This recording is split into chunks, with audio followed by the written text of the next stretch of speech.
Nah, ketika setelah memberi diri untuk melayani, meninggalkan semuanya kan, puji Tuhan nih, hidup makin seret nih. Orang bilang ikut Tuhan senang. Ya senang sih, sukacita, tapi lapar. Jangankan mau makan, even mau minum gak ada loh. Jadi bener-bener hidup susah. Ada uang kadang-kadang, tapi karena mau pelayanan, jadi memilih untuk pelayan daripada mau makan. Gue cuma punya uang nih, ya 20 ribu misalnya. Nah itu gue naik angkot, dan akhirnya berapa kali, situ sisa, akhirnya harus pulang jalan kaki gitu. Sampai di sana kan gak dapat PK, gak dapat uang, gak dapat apa-apa. Right. Tapi sukacita gitu. Nah, tapi gue berangkat. Hai, ini gue Daniel, tetangga kamu. Yuk kita mulai. Gimana, ini untuk semua yang nonton juga gitu ya. Gimana lu bisa meyakinkan mereka, siapa tahu mereka sekarang ini lagi ada di posisi baru keluar dari clubbing itu. atau mungkin bahkan masih di tengah-tengah clubbing gitu. Biar dan udah divonis sama dokter juga bahwa kayaknya hidupnya gak bakal lama. Dia punya penyakit misalnya. Dan untuk melarikan diri dari penyakit tersebut makin dalam lagi clubbingnya misalnya. Gimana cara lu meyakinkan mereka bahwa sebenarnya di saat terkotor pun lu di klub itu pun juga Tuhan ada sama lu dan Tuhan masih mau menerima lu gitu. It's like gimana cara meyakinkan mereka gitu? To give God like a chance. Ya. Ada banyak orang akhirnya lakukan itu karena mereka berpikir nggak ada pemulihan lagi. Mereka berpikir kayak udah terlambat loh, udah nggak ada jalan lagi, udah nggak mungkin pulih lagi. Ya udahlah, hancur sekalian deh. Ada banyak orang gitu. Nah, kalaupun kalian nonton ini, gue cuma mau kasih tahu bahwa masih ada jalan, masih ada pemulihan. Sekalipun secara manusia dunia bilang bahwa nggak mungkin lah, udah mustahil. Kabar baiknya Tuhan kita sanggup bekerja dalam kemustahilan. Tidak ada perkara yang mustahil buat Tuhan. Tuhan masih sanggup sembuhkan lu. Tuhan masih sanggup pulihkan lu. Sehancur apapun hidup lu hari ini, saya mau bilang, dia sanggup untuk atur kembali, pulihkan kembali. Sama seperti tembikar yang hancur, kita masih bisa dipulihkan, disusun kembali menjadi sebuah ciptaan yang indah. So, yuk balik lagi, sebelum makin parah, sebelum makin hancur, dan endingnya menyesal. Selama masih hidup, selama masih dikasih kesempatan sama Tuhan, itu anugerah untuk cepat kita kembali dan akhirnya ngalamin pemulihan Tuhan. Amin.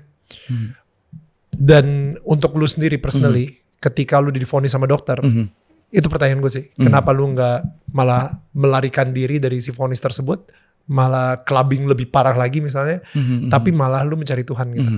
Karena yang pertama, gue tahu Tuhan sanggup tolong gue. Gue tahu Tuhan sanggup untuk pulihkan gue. Yang kedua, ada orang tua, ada adik yang berharap sama gue. Jadi gue gak boleh berakhir dengan kehancuran. Gue gak boleh berakhir dengan kehancuran. Karena kalau, ya udah gue bablasin aja, gue hancur aja gak apa-apa. Gak bisa. Ada orang tua, ada adik yang harus gue tolong.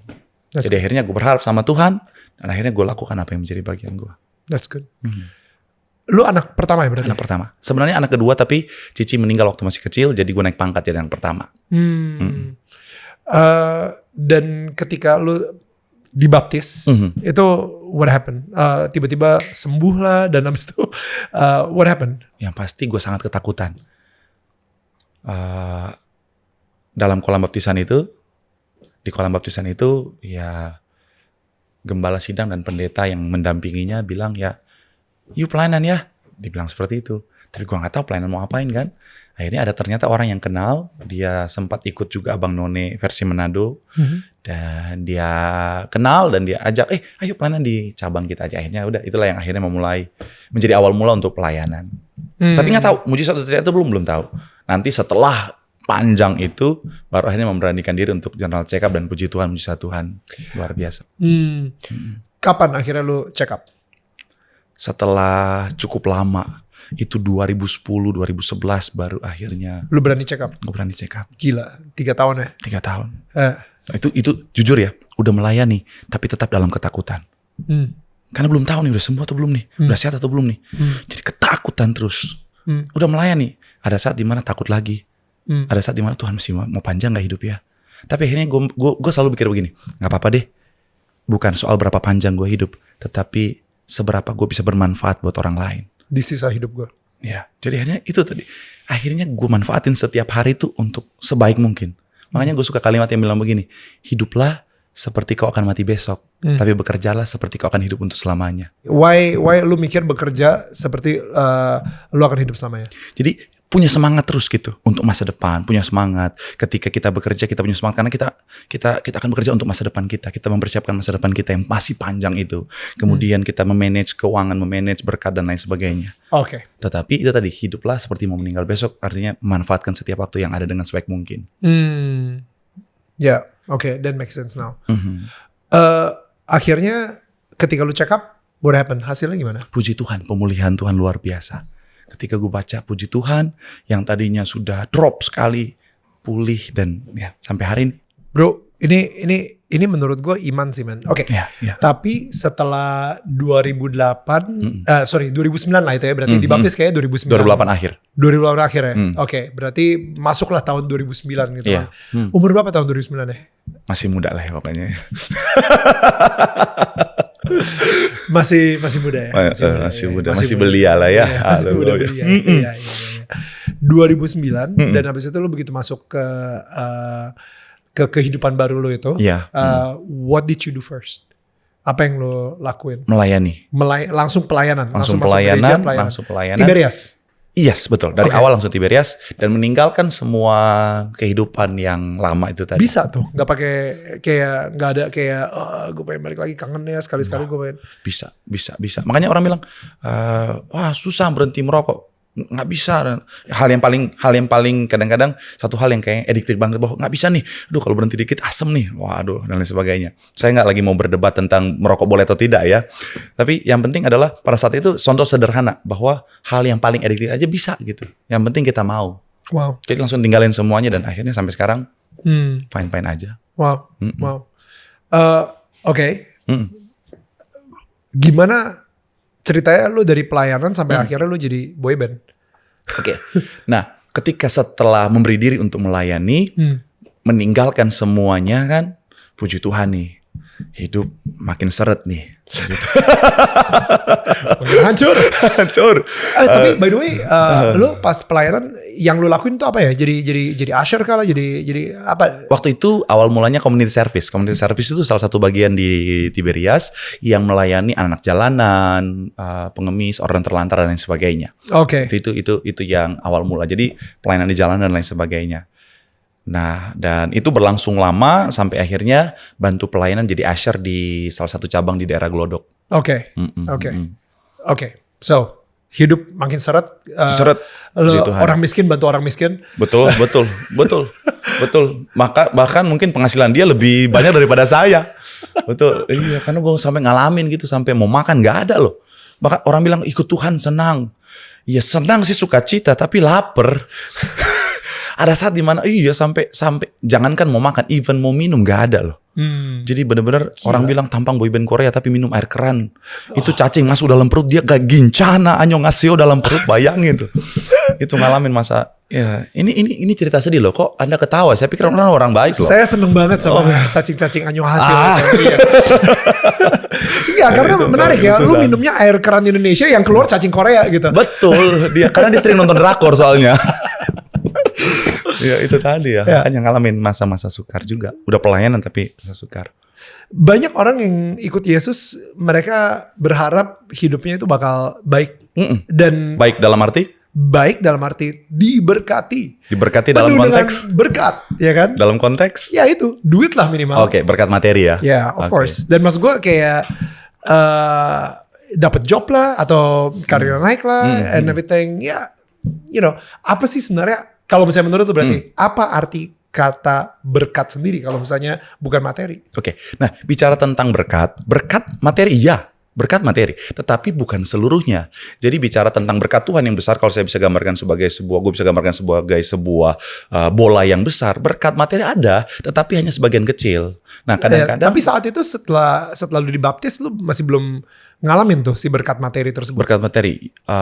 Iya, betul. Jadi benar-benar hidup susah, ada uang kadang-kadang Tapi karena mau pelayanan, jadi memilih untuk pelayan daripada mau makan. Oke. Karena itu tadi ya, ada sukacita, ada semangat yang menyala-nyala ya. Wow. Iya, menyala semangatku. Nah, jadi waktu itu Ya, tapi di pelayanan dapat nasi kotak gitu. Mungkin makannya dari situ kali. Nah, dulu ada yang ada yang enggak. Oke. Jadi ada saat di mana contohnya waktu itu Puji Tuhan udah naik level gitu ya, pelayanan jadi singer gitu. Oke. Jadi singer. Akhirnya banyak pelayanan yang gue cuma punya uang nih 20 ribu misalnya. Nah, itu gue naik angkot dan akhirnya berapa kali situ sisa akhirnya harus pulang jalan kaki gitu. Sampai di sana kan nggak dapat PK, nggak dapat uang, nggak dapat apa-apa. Right. Tapi sukacita gitu. Tapi gue berangkat pulang jalan kaki pun betis meledak nggak apa-apa. Yang penting melayani. Apakah nggak diberkati? Diberkati, tetapi dalam kesehatan, diberkati dalam sukacita, diberkati dalam damai sejahtera. Apakah secara materi ada waktu itu? Ya, kadang ada, kadang nggak. Tapi itu tadi, disitulah gue dididik sama Tuhan bahwa berkat tuh nggak selamanya hanya bicara tentang materi. Okay. Berkat materi, yes, bagian dari berkat Tuhan. Ishak diberkati sangat kaya, kian lama bahkan kian sangat kaya. Tetapi bukan itu secara keseluruhan. Kesehatan, sukacita, itu berkat. Dan gue sangat mengucap syukur, Tuhan didik gue di masa itu, supaya ketika gue melayani, gue bukan jadi pendeta yang motivasi pelayanannya adalah uang. Karena kalau dengan segala kerendahan hati, kita butuh uang. Kita butuh uang. Gue tinggal di Tangerang sekarang, kita tahu Tangerang itu bicara tentang daerah yang paling banyak pintu tolnya. Jadi mulai keluar perumahan aja udah pintu tol. Habis itu pintu tol. Kan kita butuh uang. Nggak mungkin gue di pintu tol, gue tumpang tangan dalam, nama Yesus terbuka lah pintu tol. Ini kan nggak mungkin ya. Iya kan? Kita butuh uang ya. Tetapi jangan sampai ketika hamba Tuhan pelayan, motivasi pelayannya adalah uang. Karena Gembala Sidang selalu ajar, pelayan adalah korban. Tuhan melayani untuk korban. Jadi jangan sampai kita melayani motivasi kita keuntungan. Motivasi yang salah akan berdampak buruk, akan menghasilkan hasil yang salah. Tapi kalau motivasi kita benar, jangan takut kok. Carilah kerajaan kebenarannya, semuanya pasti ditambahkan. Sampai hari ini dengan segala kenan hati, terpelihara dengan sempurna. Amin. Lo pas lagi melayani berarti saat itu motivasinya apa? Ketika ada si Gembala Sidang yang baptis lo bilang pelayanan lo di gereja, motivasi lo untuk melayani itu sebenarnya untuk apa? Karena meresponi kebaikan Tuhan. Gua yang tadinya kotor, gua yang tadinya hancur, gua yang tadinya nggak layak, dipakai Tuhan lo untuk melayani. Wow. Bisa pakai talenta yang pas-pasan ini, walaupun dulu ya gue buka juga di sini ya. Gue dulu waktu single gue lip sync gitu ya. Tapi lip sync gue meyakinkan. Jadi walaupun lip sync buat sepenuh hati buat Tuhan. Ini aja ngomong juga lip sync. Iya betul. Ini meyakinkan banget. Ini suara Daniel sebenarnya. Dari tadi gue cuma gini dong. Ini AI sebenarnya. Jadi itu tapi gue senang gitu. Karena membalas kebaikan Tuhan yang luar biasa. Tadi lu sempat mention kalau kakak meninggal. Itu ketika lu umur berapa? Masih kecil, 3,5 tahun. Dan dianya kelas 1 SD ya. 6 tahun. 6 tahun. Karena? Waktu itu mbak yang ngejagain dia itu tidak menjaga dia dengan baik. Jadi ya dia disuruh tunggu di pinggir jalan depan sekolah. Jadi dijemput pulang sekolah, dia disuruh tunggu di pinggir jalan. Si mbaknya mau nyebrang, mau beli es krim or something katanya. Nah dia tinggalkanlah Cici di pinggir jalan. Dia nyebrang, namanya anak kecil punya naluri untuk ngikut. Betul. Ketika dia ngikut, ada truk pengangkut batu besar dan ya. Gimana bokap nyokap lu bisa menghadapi sebuah bencana yang begitu berat dari kacamata lo? Hampir nggak sanggup. Nyokap hampir, ya mungkin harian orang bilang depresi, yang saking sakitnya kepalanya dia harus ikat kepalanya terus menerus. Ya dalam kehancuran yang luar biasa. Anak pertama, anak yang sudah bertahun-tahun hidup bersama, harus diambil dengan cara yang begitu mengenaskan. Tapi itu tadi balik lagi, puji Tuhannya, ya itu tadi ya, punya keluarga, punya orang tua yang kenal Tuhan. Kalau nggak punya Tuhan, Mami bilang begini, kalau nggak punya Tuhan, mungkin Mami nggak sanggup sampai hari ini. Tapi puji Tuhan, Mami punya Tuhan. Makanya sekarang ketika ada orang yang bilang gak mampu, gue selalu ingetin, kita masih punya Tuhan. Secara manusia mungkin kita gak kuat, kita gak mampu. Tapi karena kita punya Tuhan, makanya kita mampu. Segala perkara dapat kita tanggung dalam Tuhan yang memberikan kekuatan. Level pengampunan tertinggi adalah sekalipun kita ingat dia dan apa yang dia perbuat, tetapi nggak ada sedikit pun sakit hati dan amarah. Gue sudah ada di posisi itu di mana yang disakiti bukan cuma gue tapi keluarga gue. Itu sakitnya luar biasa. Dengan segala apa yang sudah Tuhan anugerahkan, sangat bisa gue balas. Salah satu momen yang buat saya paling gak bisa terlupakan adalah begini. Di tengah kepahitan yang amat sangat itu, karena udah pendeta, kita tahu dong cari Tuhan. Akhirnya gue memutuskan untuk gue cari gereja lah yang terdekat. Di tengah kemacetan yang parah, gue belok kiri, gue datang ibadah. Sebagai jemaat, gue pujian, penyembahan, gue senang sekali pujian penyembahan. Gue berharap pemulihan Tuhan terjadi. Ketika gue buka mata, pendeta yang khotbah